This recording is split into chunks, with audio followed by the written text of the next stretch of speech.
Invité ce matin, Elisabeth Borne, ministre des Transports, bonjour. Bonjour. Merci d'être avec nous en pleine grève.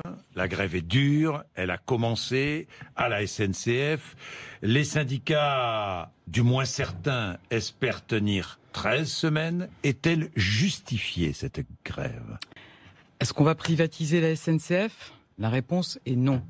Est-ce qu'on fragilise le service public? La réponse est non. Est-ce qu'on remet en cause le statut? Là encore, tous les cheminots qui sont aujourd'hui à la SNCF garderont le statut. Bien, nous allons entrer effectivement dans les détails de cette réforme, mais je vous ai posé une question, est-ce qu'elle est justifiée? Moi, je le dis clairement, personne ne peut comprendre qu'alors que j'ai annoncé 2 mois de concertation, qu'on est à mi-chemin de cette concertation, que vendredi, j'ai annoncé des avancées importantes sur l'ouverture à la concurrence. Les syndicats, eux, ne bougent pas. Ils répètent qu'ils veulent un mouvement long. Donc la grève est injustifiée. Moi, je suis dans une posture de dialogue. Faites attention, moi, vous pesez vos mots. Non, mais attendez, je suis dans une posture de dialogue. Oui. Pourquoi se mettre dans une posture de blocage? Et je voudrais revenir peut-être, si vous m'en donnez l'occasion. La grève n'est pas justifiée. Moi, je pense qu'aujourd'hui, on doit être tous... Moi, je suis dans une posture de dialogue et je pense que les syndicats doivent poursuivre le dialogue. Le dialogue, il paye. Effectivement, j'entends des syndicalistes qui disent rien n'avance. C'est faux, c'est faux. Vendredi, j'ai annoncé des avancées importantes sur l'ouverture à la concurrence. Une ouverture progressive à la concurrence. Je vais revenir sur l'ouverture à la concurrence. Mais Elisabeth Borne, je vous ai posé une question. Est-ce qu'aujourd'hui, cette grève vous paraît justifiée, oui ou non?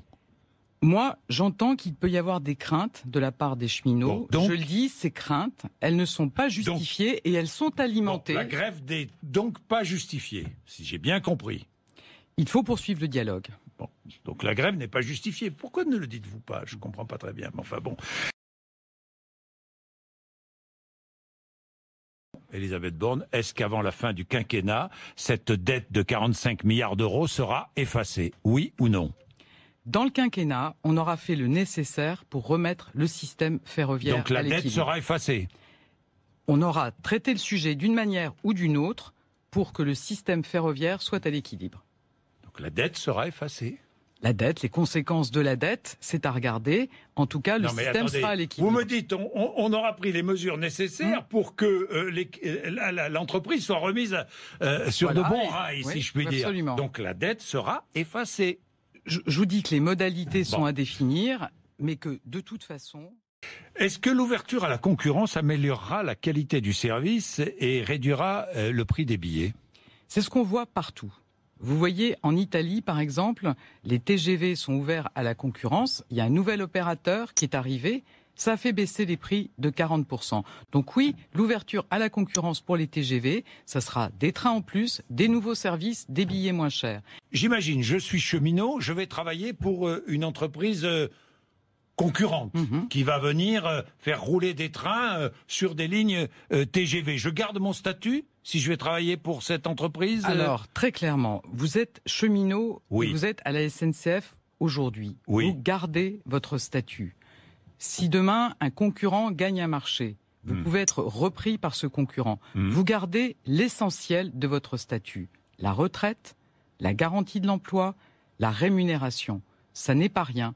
Et c'est ces éléments-là que j'ai présentés vendredi. Donc moi, je le redis, je fais des avancées. Les syndicats, eux, n'ont pas changé leur position.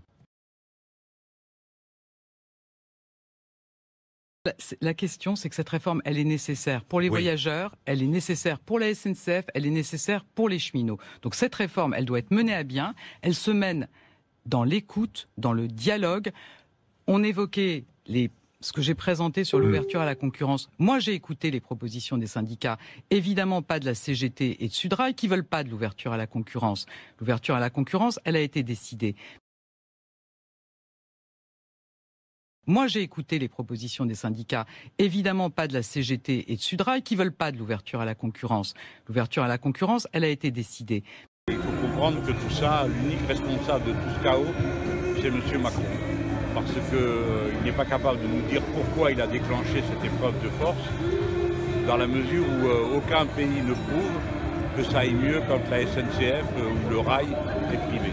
Ce matin, il y avait le ministre la ministre qui en parlait justement sur BFM, on n'a pas vraiment compris ses arguments sur ces Non, réformes. parce qu'il s'agit d'une fanatique de la privatisation du rail.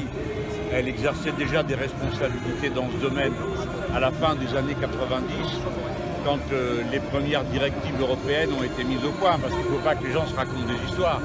Tout ça, c'est une invention de la Commission européenne qui n'a aucune justification rationnelle. Il n'y a pas de pays où on peut dire tiens, ça marche mieux depuis, c'est l'inverse, c'est la pagaille. Partout, ça a été appliqué. Et cette ministre est une professionnelle de la destruction du service public. Vous avez comme ça des personnes dans ce pays, il y en a quelques-unes, qui circulent entre le privé et le public et dont c'est la vocation, le métier, l'occupation principale dans la vie, c'est détruire. Alors ce que le pays a mis des années à construire, eux, ils le détruisent avec leur certitude de technocrates sans cervelle en définitive, parce qu'ils ne réfléchissent pas beaucoup.